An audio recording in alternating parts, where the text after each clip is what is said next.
Hi,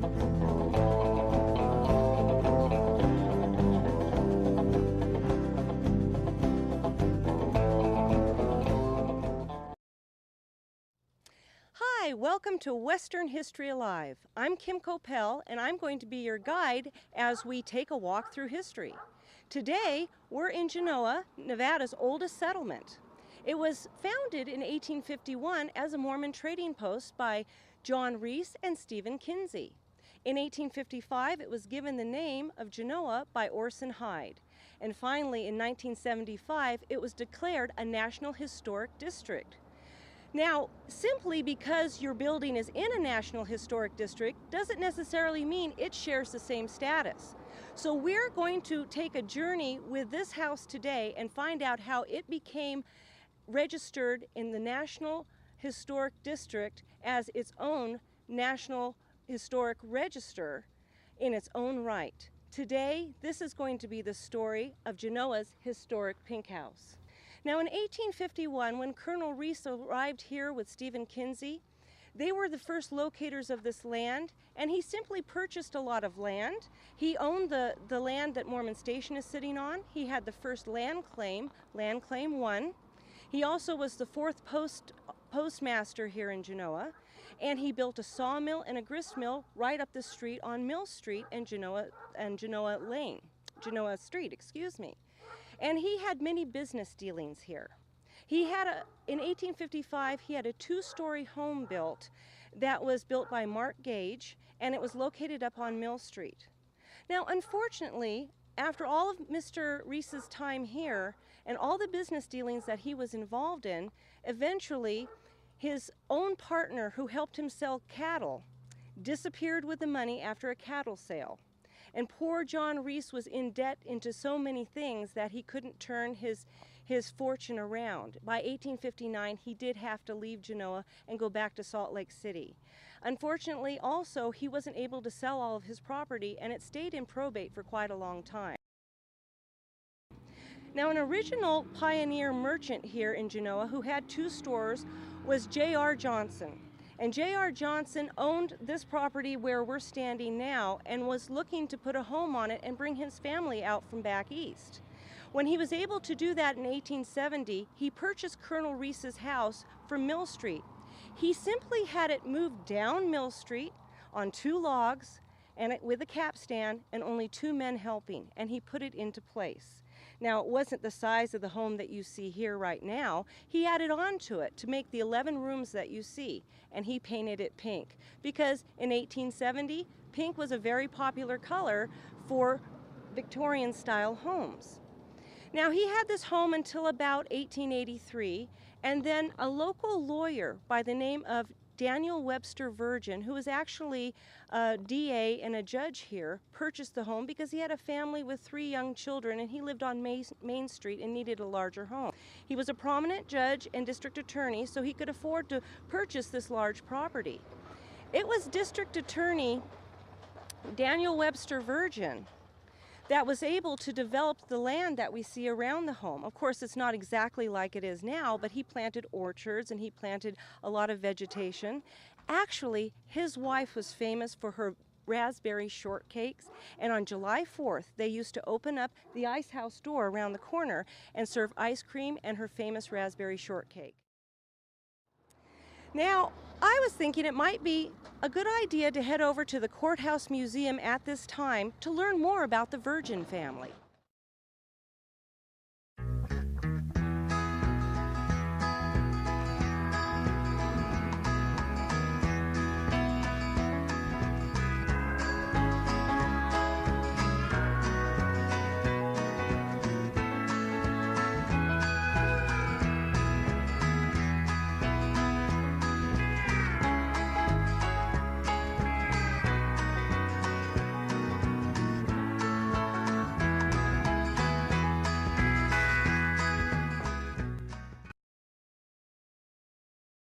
Today, we're in Genoa, Nevada's first settlement, settled in 1851 as a trading post by John Reese and Stephen Kinsey.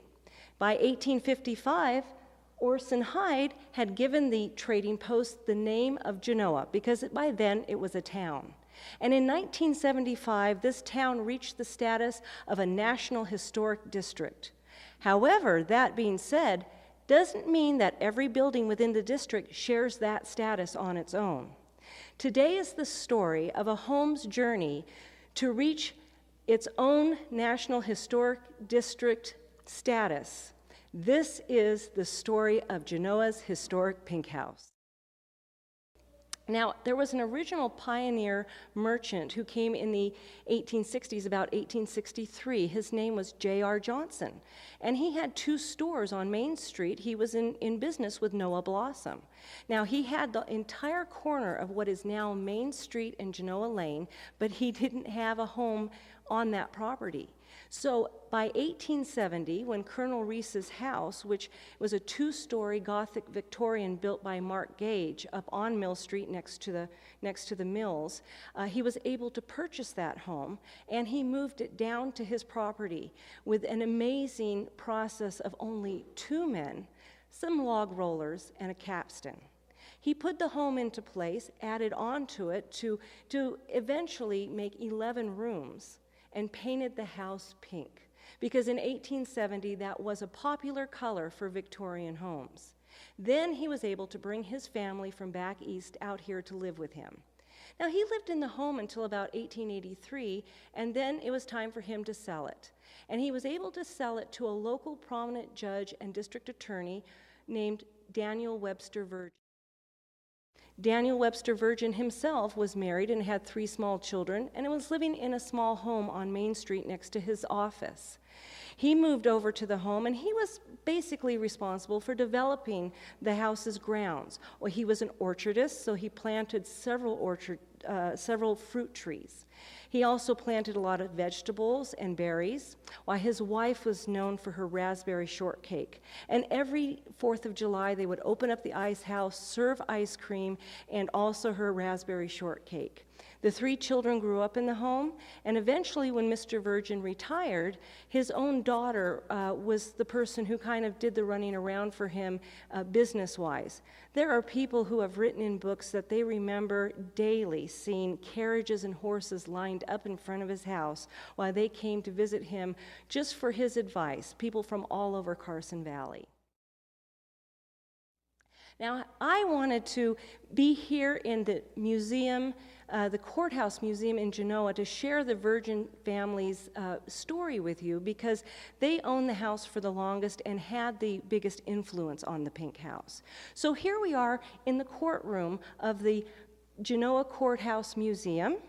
And actually, we call it the Courthouse Museum Genoa because it is operated by the Douglas County Historical Society. The portraits that you see on the wall are of Daniel Webster Virgin and his wife, Mary Raycraft Virgin.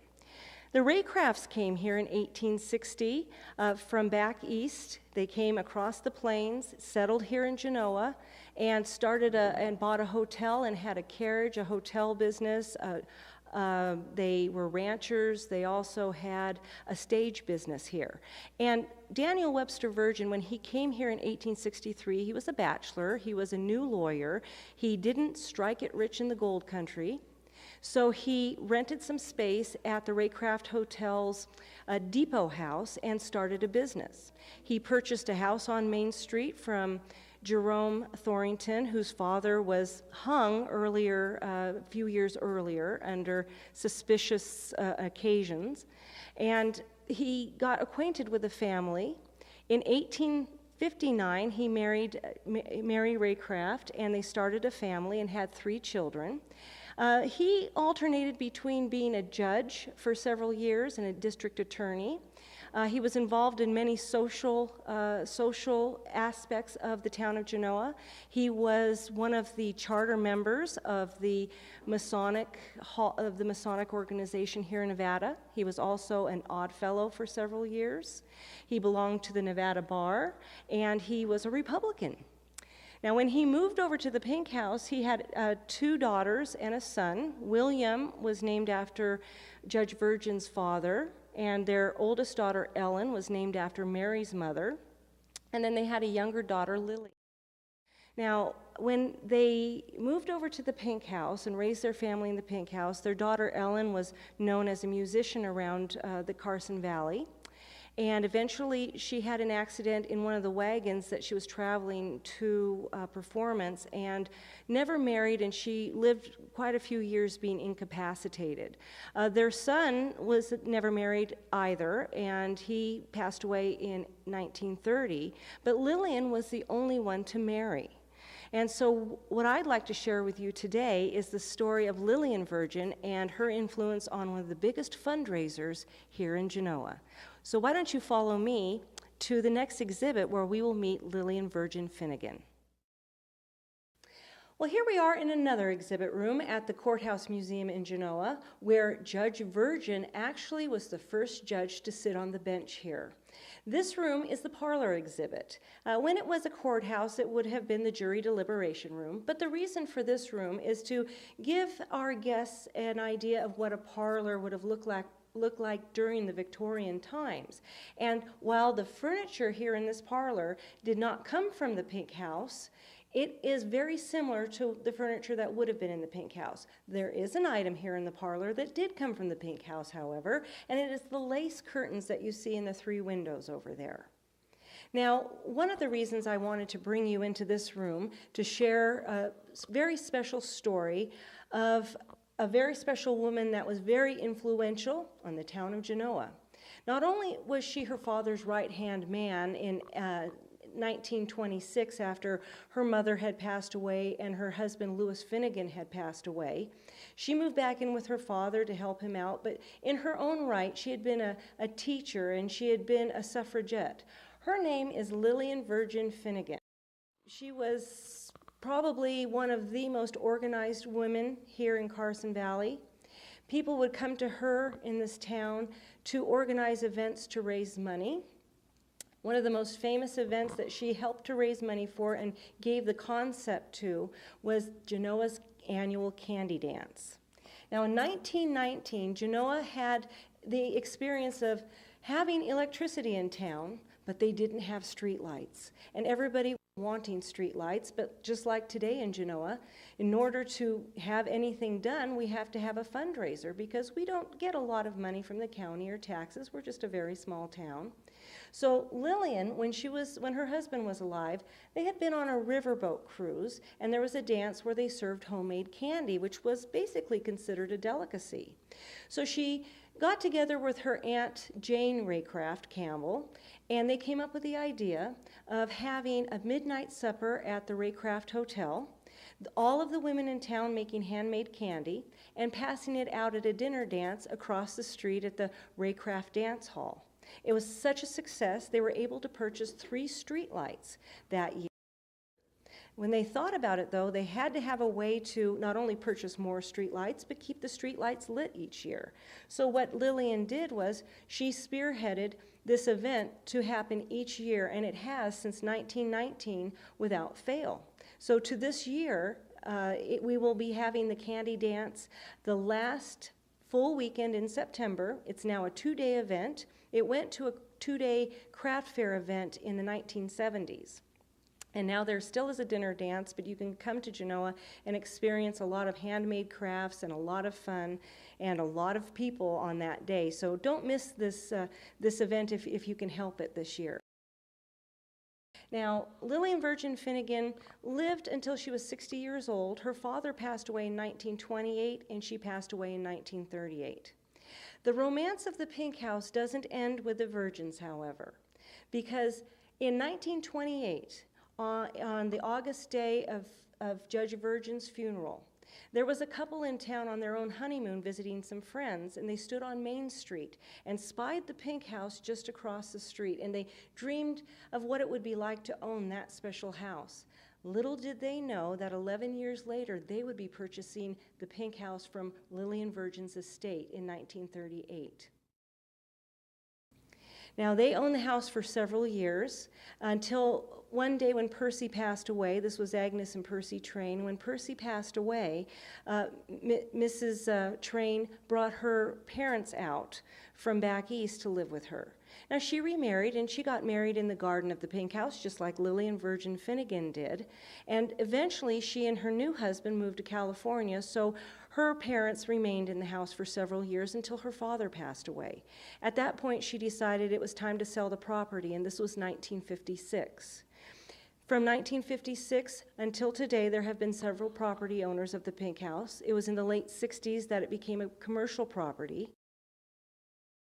For the last decade plus, the gentleman that owns the property for the Pink House has spent a lot of time trying to help people understand the wonderful history of the Pink House. He spent a good portion, almost a decade of these years, working to get the Pink House on the register of the National Historic, let me say that again, to get on the register of National Historic Places.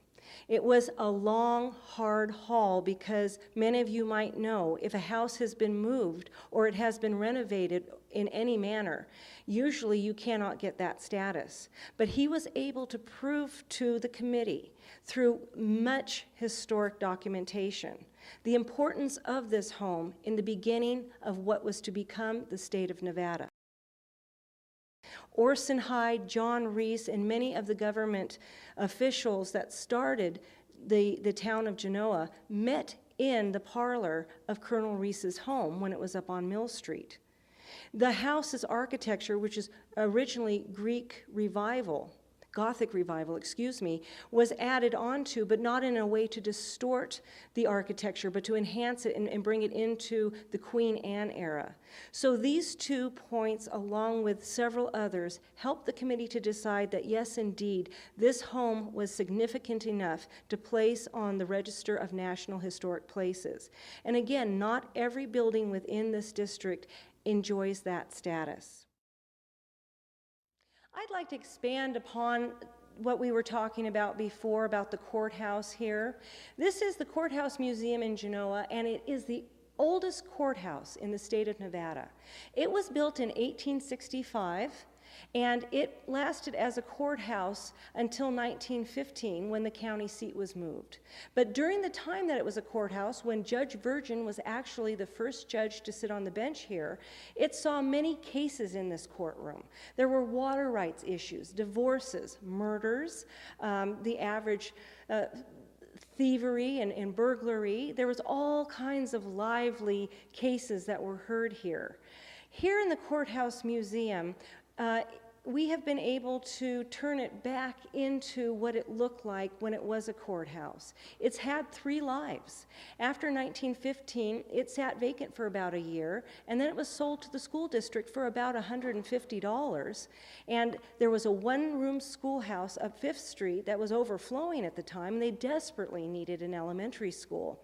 So this courthouse became an elementary school in 1916, and for the next 40 years, children ran through the walls here and learned all of the things that they needed to get them going in the world. And it was a very comfortable place with a lot of fond memories. There's people that will come through the door today that have memories of being a student here when it was a school. Now, after the school district was realigned and there was no more school being held here in Genoa, it was 1956 when they moved the school over to Gardnerville and Minden. And this courthouse actually sat vacant for over 10 years until the Carson Valley Historical Society, which is now known as the Douglas County Historical Society, acquired it and renovated it and restored it to what it looked like when it was a courthouse. So when you visit the Courthouse Museum today, you will be able to see 3 original rooms that were the way they were when it was a courthouse. You'll get to see the courtroom that we're standing in right now. You will also get to see the jail, and you'll see the recorder's office downstairs. The other rooms portray the history of Carson Valley and Genoa. For instance, did you know that the Pony Express ran right down the street here, and the Immigrant Trail ran right in front of where the courthouse is now? You will get to see rooms that tell you that history. Also, there's the Snowshoe Thompson room. Snowshoe Thompson, who was the mailman of the Sierra and carried the mail between Placerville and Genoa for 20 years. He was a prominent citizen here in the valley. When he passed away, his own funeral was held here in the courthouse.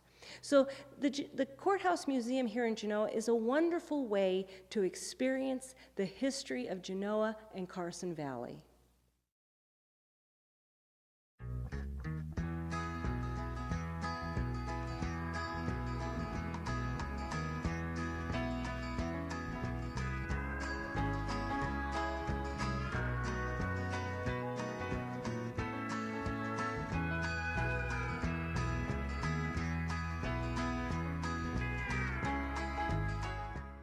If you would like to learn more history about Genoa, why not visit the Courthouse Museum here in Genoa? It's a seasonal museum that's open May through October. It's open every day of the week, but with the hours that you need to be able to visit, you might want to give them a call to make sure they're open. The number is 775-782-4325. And if you'd like a historic tour of Genoa, why not give me a call at 775-220-0605. If you have an idea for a show or would like to be a guest or would like to receive the Western History Alive newsletter, you can contact me by 775-220-0605 or at info@Genoa Historic Ghost Tours. History is made every moment, every hour, and every day by every one of us. Make our history count. Keep it alive. Thank you for joining me today here in Genoa. And until next time, when we get to see each other again on Western History Alive.